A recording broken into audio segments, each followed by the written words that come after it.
I'll just say really briefly that I forgot to start recording at the beginning. So I'm Jennifer Borland, introducing our speakers today.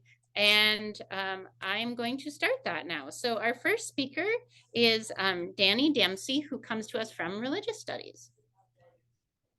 Hello, everyone. I have a couple slides, so I'm just gonna share those really quickly. Can someone just give me a thumbs up that you can see my slide? Awesome, thank you. Okay. So as Jennifer said, my name is Dani Dempsey, and I'm actually duly appointed in religious studies and gender, women's sexuality studies, housed in the Department of Geography. I got my PhD in religious studies from UC Riverside, and there's my contact info if you need it. But my primary research that I did in my dissertation and that I'm still working on now centers around Pope Francis as well as institutional Roman Catholic sexual ethics. So my initial research started in approximately 2016 when Francis made headlines for saying that gender theory or gender ideology is a form of ideological colonization. So, as you can imagine, that sent me down several different rabbit holes where I had to become an expert in a lot of areas of Catholic studies and Catholic theology and doctrine that I didn't anticipate becoming an expert in. And it's actually dictated my future research. But basically, I went down the rabbit holes of trying to figure out what the Vatican actually has to say about gender theory, and gender ideology. It also sent me down the rabbit holes of learning things about institutional Christian sexual ethics proper. The Catholic Church and a lot of denominations of Christianity call this sort of field of sexual ethics that usually has to do with anything these types of Christianity are saying about sex, gender, and sexuality. So I know more than I ever thought I needed to know about what the Catholic Church, for example, thinks about people's genitalia. But so my current and sort of trajectory of my research as a result of being absolutely fascinated with this living Pope, one thing that's beneficial about that is my research changes every time Pope Francis makes a new statement. So I still keep a close watch on the Pope. But I've also become interested in the field of natural law theory, as well as what the Catholic Church and other religions have to say about human dignity. Now, I was kind of zoomed in on Pope Francis when my research began, but I've since zoomed out a little bit and realized that there's actually a lot of invisible Christianities. And what I mean by that is, I learned that particularly histories of colonial and institutional Christianities continue to have a major impact on things that we often want to think of as irreligious. So, some examples of that include human rights discourse, which is deeply rooted in natural law, which I think is really interesting. I also think it's interesting the fact that what the Catholic Church and some other types of Christianities call human dignity is actually really similar to what irreligious entities might call human rights. And of course, natural law itself is used in a lot of sort of irreligious capacities as well. But it's really interesting to consider that natural law theory was made most popular by a Catholic theologian, right, Thomas Aquinas. So I like to trace some of these lineages and look at like how is the society and the world around us, and what does that have to do with legacies of like colonial or other institutional Christianities in particular. But currently, I'm in the geography department, so I also have a very global and multi-religious interest in this. My initial areas were like history of Christianity, but also American religions when I got my PhD. And my method theory were gender sexuality studies and queer and trans studies in religion. And so I'm really lucky that I've gotten to add a class to our books called Gender and Religion Across Cultures, teaching at the same time for the first time this year. And it's been officially approved to be a cross listed course between gender, sexuality studies, religious studies, as well as geography. So I look at exactly what it sounds like. It's really interesting to teach, but also really interesting for my research, right? Is to look at how different religions have shaped different sort of gender systems globally. And so that's my whole spiel. Thank you so much for coming. And I look forward to getting to know some of you better, hopefully.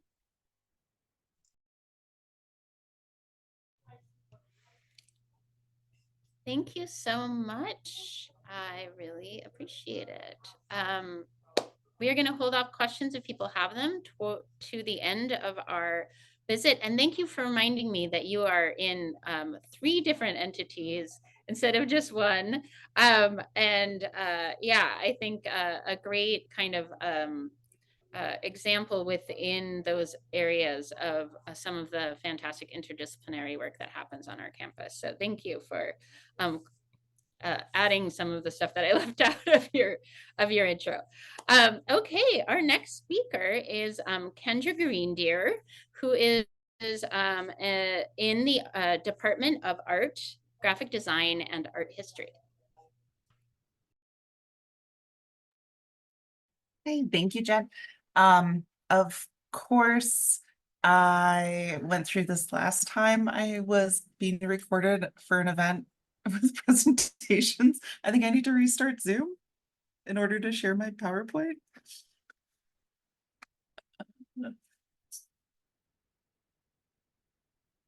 So I might be having to quit and reopen.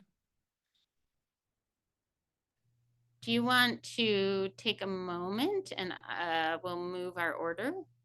Oh, did she? Oh, she left. Okay, she has to start over. Okay. Okay, we'll just hold on a second and see if we have her come back real quick. Or perhaps we should move on to another speaker. What do you think we should? We have lots of time, so I think we can just hold off for a second here. Yeah, let's see if she comes back on quickly. If not, we can probably move on.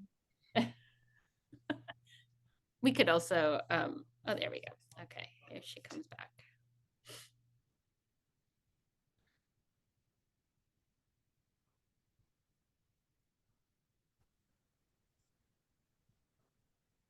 Hi. You feeling ready? Okay, awesome. There we go. Sorry about that.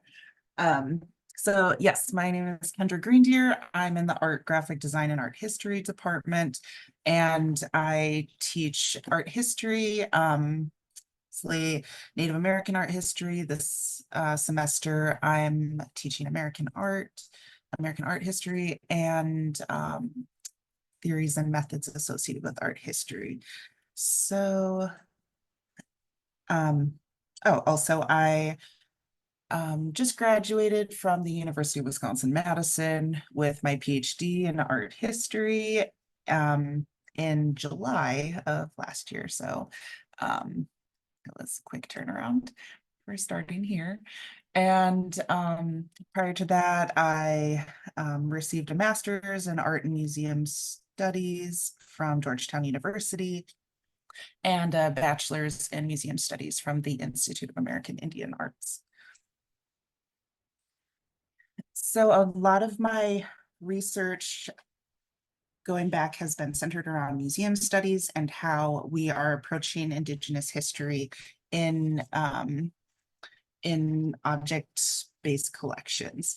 So one of the exhibitions I curated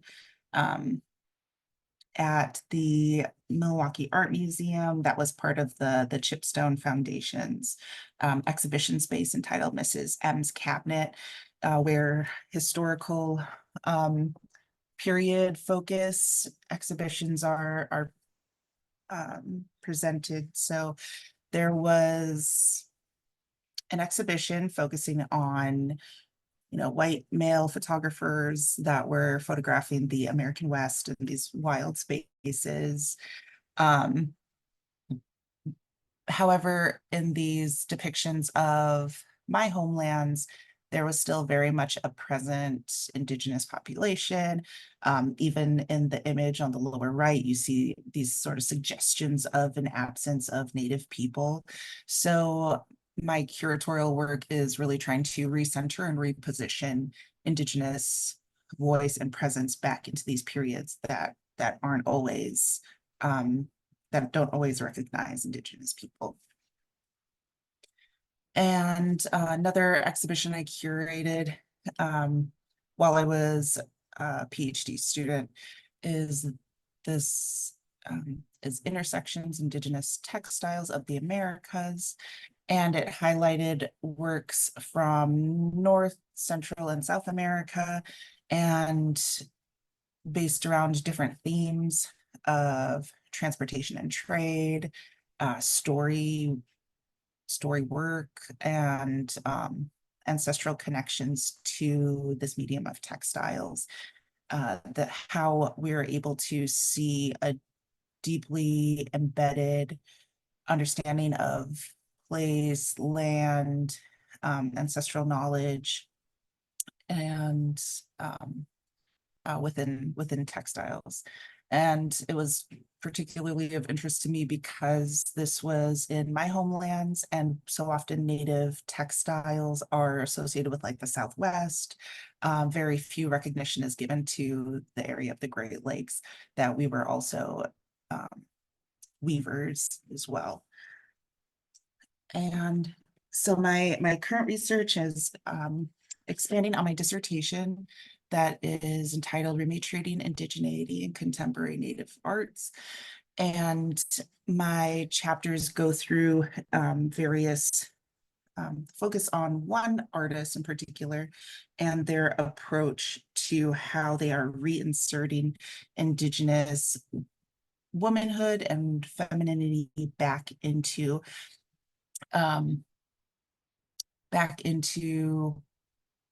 well, museums, cities, and rural environments where there is not much Indigenous women presence.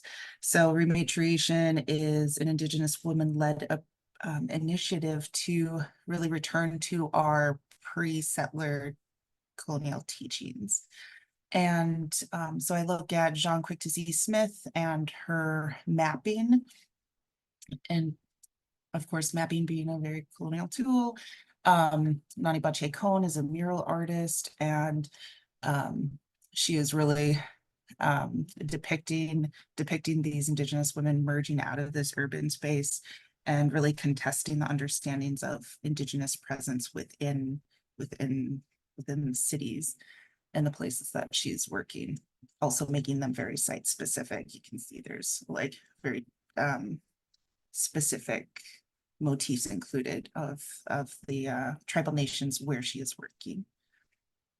And Megan Muzu is a performance artist, and her incorporation of new materials and this futurity or persistence of Indigenous people. So I am planning to expand these to VR, water, and sky, and the different realms that Indigenous femininity is present.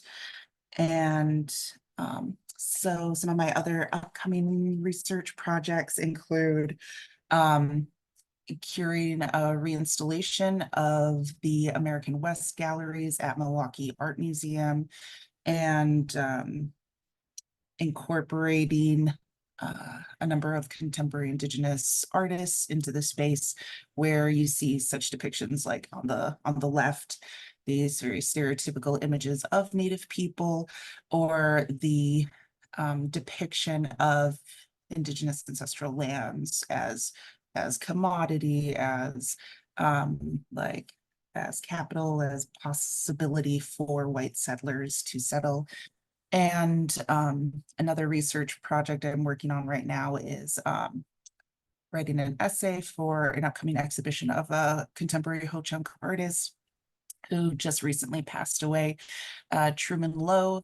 He's most known for these water-like installations, like in the upper right, and he incorporates materials that are significant to Ho-Chunk and Ho-Chunk basket makers. And he really reflects on his connection to where he grew up, called Black River Falls, and a lot of the trade and water associated with that place. So I'm going to be examining his use of color from a Ho-Chunk perspective, because he uses a lot of greens and blues, which is the same word for us in Ho-Chunk. So trying to think of the philosophical reasoning behind why these colors that really define this landscape are the same word, and that inner that connection or that relationship between earth and sky. And yeah, so that's what I'm working on now.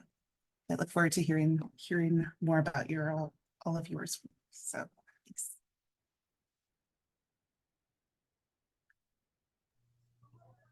Great. Thank you so much, Kendra. Okay, our next speaker is Greg Kosc in history. Thanks, Jennifer. My name is Greg Kosc. I'm in the history department. A little bit about me. I kind of have my PhD in something called transatlantic history. And so I largely kind of consider myself a historian of the global West. My dissertation was on British hunters in the American West. After that, I kind of branched out into imperial femininities, wrote an article about a woman by the name of Agnes Herbert, who was a bit of a globetrotter, North American West, all over the world, really eked out a living for herself as really an adventure writer. And so wrote an article a little bit about the publishing industry and how she got into it, and that sort of thing. And as I finished up that in 2018, I kind of started to get into local history. I was teaching at a community college in Tarrant County, which is North Texas. It's Fort Worth County. And, I just wanted to infuse my class with more local history. So I started kind of talking to William Delaney, who was the chair of the history department there at UT Arlington. I had known him for a long time. I had a longstanding interest in Black history in North Texas. And so I've kind of got into Black history in Fort Worth in particular. And so that's kind of what my project, I guess, revolves around now. And I can talk just a little bit about what it is that I am doing here. And actually, hold on, let me see. I may need to, okay, all right, that's good. So just as kind of a slight context for this, Fort Worth is not really known for its liberalism. Site of the second largest clan clavern, basically in Texas and in the country after Dallas County. J. Frank Norris, pictured here on the front slide, very powerful minister, broadcasted over WBAP, the most powerful antenna basically in the country. Over 30 states could hear this guy's preaching. He was a unabashed supporter of the Klan. And so in short, as I kind of developed this research, I started getting interested in kind of what was happening with the Klan, because it seemed as if they were in fact implicated in a lynching. The only documented lynching in Fort Worth's history in December 1921. And so I kind of dug into that. And in short, what is going to end up happening is that amidst a labor action in December 1921, all of the white Union packing house workers at Armour and Swift walk out. There is violence on the picket lines.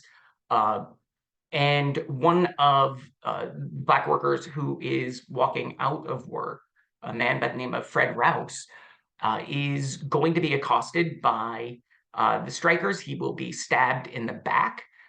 He will turn, wheel, fire into the crowd.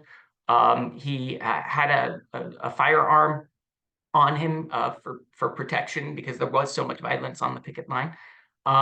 And he's going to be brutally beaten, presumed dead actually at the scene, put in basically a police car to take him to the morgue.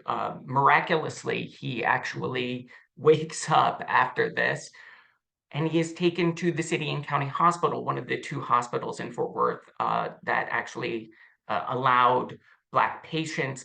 He is going to be put in the cramped, segregated basement of the hospital, and the Star Telegram goes and interviews him. And effectively, everybody in the city knows where he is. 4 days later, a mob will descend on the City and County Hospital. They will spirit him out of the hospital even as he is barely conscious, and he will be lynched. And what is going to end up happening in the wake of all this is that it's going to be clear that the Klan is involved. The Klan has had a resurgence in the city, going back to really the birth of the nation, kind of premiering in theaters in 1915 in the city. And several police officers who are also Klansmen are going to be indicted for this crime. And what will happen at that point is the Klan gets very aggressive, extremely aggressive, I think, in order to protect these policemen. They're going to go above ground. They're going to start publishing a newspaper endorsing candidates. One of the most powerful state politicians in the state, a guy by the name of W.A. Hanger, is from Fort Worth. He is going to be a vocal supporter of the Klan. His son will run to become the next district attorney. His son will win that election with Klan support in the spring of 1922, and no one will ever be prosecuted.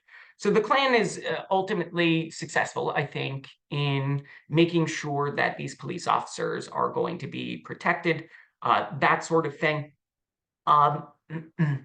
And what happens over the next couple of years is extremely dispiriting. The Klan is going to, at every level, take over the city government, the municipal government. The same largely happens in Dallas as well. Norris's profile only grows. He goes on to become a minister in Detroit, Michigan as well. He gets a pastorate there, and so he has these dual pastorates. He flies back and forth. He's on the radio talking to literally millions of people. And so this is, as I said, kind of quite sad. But the turn that my research has basically taken lately is that there is going to be, thankfully, a backlash to this backlash. And we are going to actually see in the late 1920s, a group called the Commission on Interracial Cooperation is going to get basically a local chapter in Fort Worth. And it's interesting, they tried to do this several times in the mid-1920s. And there were people interested in starting a local chapter. It kind of went through some fits and starts, though, and it just did not really fully take off till the late 1920s. But when it does so, I think it is going to be a powerful force, actually, in Fort Worth for good, in incredible good. And so it is this really kind of I think, inspiring pushback against Klan domination that we see in the late 1920s and early 1930s. I've given a couple of pictures to you for folks who are going to head up the local chapter here. Erskine Williams, pictured here, is a really powerful Methodist layman. S.H. Fowler, you can see here, who is the secretary, is going to be an incredibly powerful layman in the Baptist church as well. These two are going to, for the next decade, really head up this local commission. And they are going to rope into this organization I think a lot of powerful people, the white superintendent of schools, the white president of the school board in Fort Worth, are going to actively collaborate with them, not necessarily with the commission, however, with various kind of initiatives that they do have, especially within the city.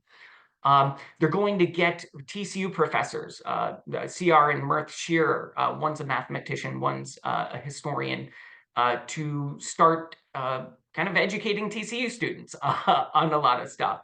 And the sociology department in TCU, Drs. Elliott, Drs. Hammond are going to be vital in bringing basically an interracial collegiate conference to Fort Worth in 1932, which is, a huge step for a city like Fort Worth at this point.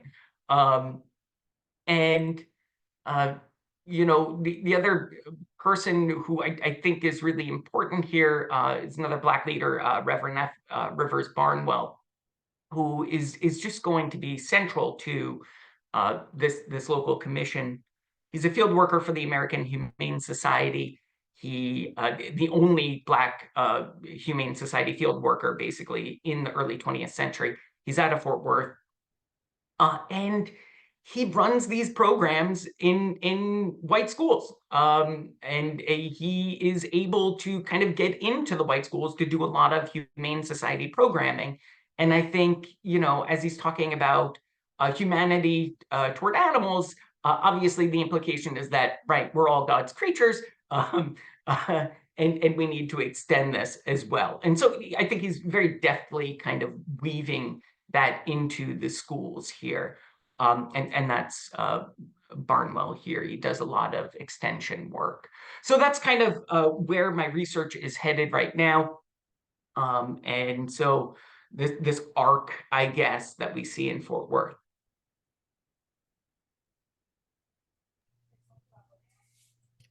Thank you so much, Greg. All right, let's see. I want to.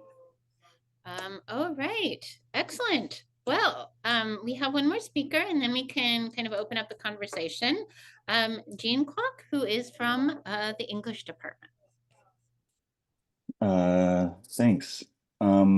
Yeah, so my name is Jean Kwak, assistant professor of creative writing with a focus on fiction in the English department. My first novel was primarily focused on the Midwest. Actually, had the foresight to grab a copy real quick. Yeah, focused on the Midwest, wrestling, identity, masculinity. Lucky enough to get some national acclaim, talked about in like Vanity Fair and Esquire. Publishers started reviewing Publishers Weekly. And so, yeah, with that, I'm working on my second novel while I'm at OSU. I did hesitate a little bit to participate in this only because I'm still pretty early in the writing of that novel. And so where the novel goes will obviously dictate my research, but I have a couple things I wanted to talk about just briefly today. I don't have sort of like visual presentation other than my book, but so my second novel is about a Korean American washed up actor who needs to reconcile with his grandmother before she passes. And he's held Korean culture at arm's length for so long, and him, that he struggles with language and culture. So basically, the sort of overall crux is that in our last days, he's trying to get a stronger grasp of Korean culture so that he can communicate better with his grandmother. The one major knock, the one major complication is that Korean and Korean Americans particularly kind of despise him because, as I mentioned, that he's a washed-up actor, and I'm, placing this so that his career basically would have been in the early aughts, and he played a lot of those stereotypical roles, similar to actors in the real world like Ken Jeong or Getty Watanabe. So he wants to reconnect with his culture, but they want nothing to do with him, basically. There's a lot in the book about family and community, fame and aging. He's currently scraping by, and finances, and he's currently scraping by working the convention circuit. I'm not sure if y'all are familiar with that. They have a lot of these large conventions, pop culture focus, anime focus throughout the country. And so I thought, what better place to put a sort of struggling actor. And actually, I've been doing research. Luckily, I'm not sure if y'all are familiar, but we do have a great location in Stillwater in this area because there are a ton of conventions that happen in OKC and KC and Tulsa and Dallas. And so my brother is very familiar with that sort of community. I am not, but I've gone to one or two and it's been really enlightening. And I think just a rich setting to sort of place the character in. And I'm also planning on reaching out to Korean American and Asian American actors. I'm lucky enough to have people who work in the industry, both in sort of like the writing capacity and elsewhere, that can sort of connect me with those individuals. So I'm interested to sort of interview them. There are also mythical and surrealist elements. So I'm doing research into Korean mythology. The number one thing that I've been thinking about, again, it's pretty early in the novel. There have been pages and things that I've sent out that have garnered really positive feedback, but it's still very much a work in progress. But the one thing that I've very much been thinking about in terms of framework for this new novel is being aware of my audience, being hyper aware of my audience, and thinking about how I'm writing to Korean Americans versus just Koreans or Americans, which is an important distinction, which I can't get into all of which right now. But part of that is not being defined by the most traumatic thing that's ever happened to you as a people, which often feels like it's what American audiences or industries want out of writers. And I think there's a writer, Anthony Vyasnaso, a Cambodian American writer who passed away a few years ago. And he wrote about the ripple effect of the Cambodian auto genocide on the second generation. So he wasn't writing about the genocide itself, but how did it affect the sort of next generation of Cambodian Americans? And I've really taken inspiration from that perspective. Obviously, as a Korean American, the Korean War affects all of us directly and indirectly. But I'm not interested in writing a war novel or a Korean novel, and I'm, primarily focused on writing a contemporary Korean American novel. And lastly, I'll just say that I think a lot about Toni Morrison's when she would do these talk show circuits, and she would say explicitly, especially in the time period that she was working in, that she was writing for Black people and Black women in particular, and it often sort of took people aback. And she would say, if the rest of you appreciate it, that's fantastic, but that's my primary audience. And that's how I'm approaching the sort of framing of this novel. I was on an AWP panel, which is like the biggest writing conference that we have every year. Although honestly, it's almost more of a social event than like an academic conference. There's like 12 to 15,000 people every year. It's just so much, so much socializing. And so I put together a panel this year called, and it was a tongue-in-cheek title, but it was called Slackers, Stoners, and Screw-Ups, APIA Writers on the Margins of the Margins.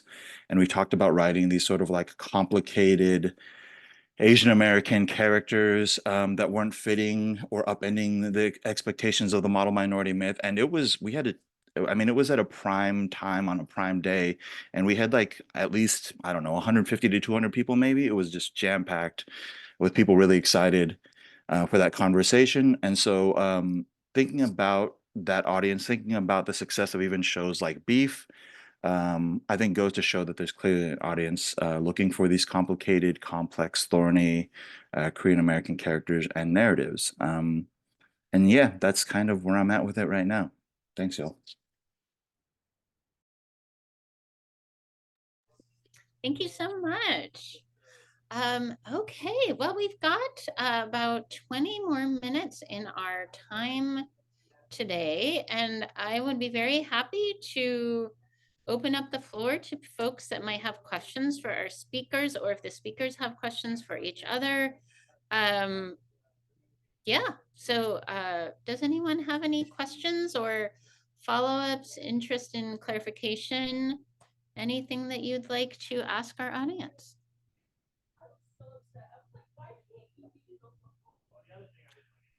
I can certainly come up with a question, which is one that I could throw out to everybody. I am curious, I think for the most part, you all talked about your research, but maybe you want to tell us a little bit about Dani talked a little bit about teaching, but if you want to talk to us a little bit about kind of the areas in your department that you teach in, and maybe even if you want to talk a little bit about how your research converges with your teaching that you do, or if you have any sort of thoughts in how your courses might connect to people kind of outside the departments that you work in. We'll just throw that out there.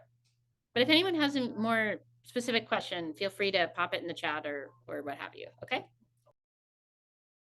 Does anyone want to go for after that question? Oh yeah, so I know I mentioned that I'm teaching Native American art, and especially you can see my interest in American art being a very like indigenous, taking an indigenous focus on it. But also I forgot to plug that next spring I'm going to be teaching a class on indigenous feminism, which I think is going to be incredibly interdisciplinary. And yeah, if there's any resources or individuals on campus that are also teaching a similar topic, I appreciate any connections you have.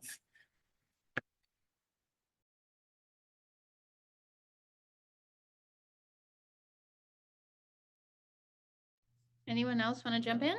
Sure, I can talk just for a second here. I teach a Modern West class for our department, and so the way I conceive of the Modern West, I guess, is kind of like 1890 to the present. And so I try to be as kind of multicultural, as interdisciplinary as possible. We do a lot on things like boarding schools. We do a lot on film, try to reach out, do a little bit on film as well. I think there's kind of some surprises in there for students about Westerns in particular, being a little bit more multicultural than I think a lot of people conceive of, especially very early on in the industry. I think that changes as it goes on, but certainly early on, there's some really cool surprises. And I'm trying to put together it's the title is still up in the air, but basically an American imperial culture class. Something else that I'm really interested in is American overseas empire, especially in the Philippines, Hawaii, and Alaska. It's something that we don't really, every department always has a British Empire class. There's always a British Empire class. There's never an American Empire class. So I'm kind of trying to build it perhaps around this book, How to Hide an Empire by Emmer. It's a delightful book, kind of ties a lot of it to American music, in fact. So that's kind of where things are headed, I guess, for me, teaching wise. Yeah, I can just jump in real quick. Yeah, I'm teaching a grad seminar on the contemporary short story. Teaching sort of intro to creative writing, and next semester I'll be teaching a sort of like sort of American short fiction, or just like a short story writing intermediary course. The grad seminar has been really fun and engaging. I've been bringing in a lot of short story writers that are sort of very much making big waves in the in the field right now. And one of the nice things and kind of one of the weird things about when my novel came out, it was like right in the pandemic, and we were like, what is going on? What do we do? And so while there were obviously some awkward drawbacks, like meeting your team, your team on Zoom, one of the great things was that a lot of us debut novelists in that first first 3 years of the early days of the pandemic really built community with each other. And so one of the fun things has been being able to bring in guest lecturers from the books that they're reading, to talk to the students and sort of demystify this like idea of the author as, we're just people, we just spent some time putting words into a manuscript and and lucking out, right? So yeah, that's been really, really engaging and really fun this semester. So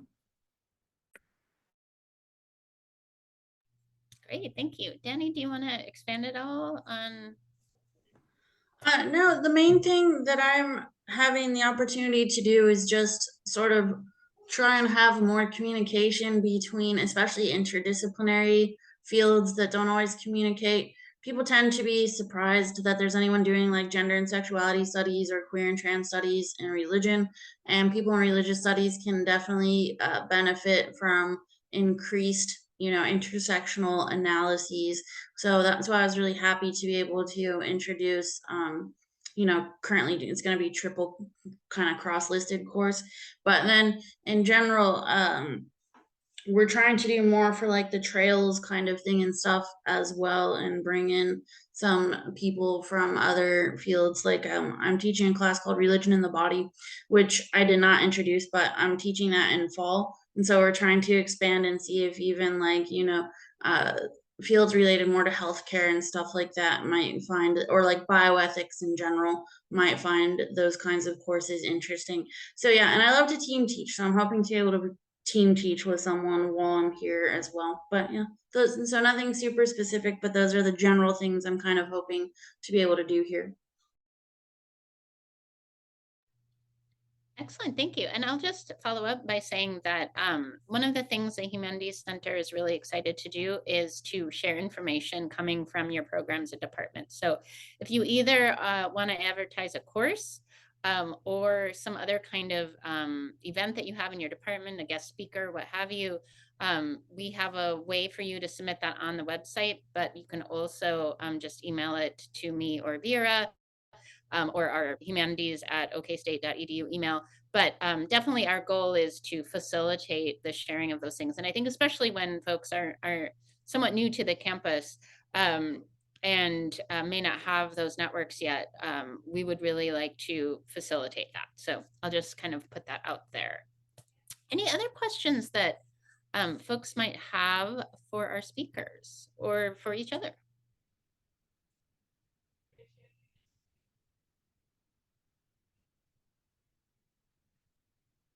Dean, I was kind of thinking just a little bit about what you were saying about being defined by the worst thing that's happened to your community. And I was just, I'm. Could you talk a little bit more about that? And I guess the Korean American experience in particular, and where you kind of maybe see that, and are you seeing that in the publishing world? Is that something that folks who are looking at manuscripts are seem to be kind of gravitating toward that sort of thing? Yeah, thanks for that, Greg. I mean, it's kind of been a thing for a while. I think not just in the publishing industry, but obviously when we think of kind of narrative, films, television shows, I think that's kind of expanding a bit. There was the actor, because it's just been a bunch of like SAG stuff and Emmy stuff, and there was an actor, Coleman Domingo, who was joking about the roles he's been getting over the years, and he said, I've marched on Washington, I've organized the March on Washington, just talking about all the different, he just keeps getting all these like, civil rights roles. And obviously I'm sure he's very grateful for that. And the opportunities are expanding as his sort of, the people are becoming more familiar. But I just think that the sort of like industry at large still wants a lot of that or expects a lot of that. And that's not just for Korean Americans, it's for like any marginalized community. It's like, pour your heart out. There can't be, or there seem to be less opportunities for, narratives that are about Black joy or queer joy, or, and you can go down the list. And so I think there have been openings for that. And I think there's been some pushback. In terms of Korean American, just me personally, I have many friends who write historical novels about the Korean War, and I respect them so immensely, but I cannot. I don't know, y'all. I look at the photos from that time period and I just like break down into tears. And so I can't imagine like putting myself into the state of mind of trying to empathize. And I also just think I just can't do it. It's just like a challenge that I feel like is too heavy for me to even think about what it might have been like to have existed in that time period. Again, I appreciate the people that do that and do the heavy research into it. But my focus is more about just the sort of, again, the interesting ways that that trauma plays into the sort of next wave of immigrant children.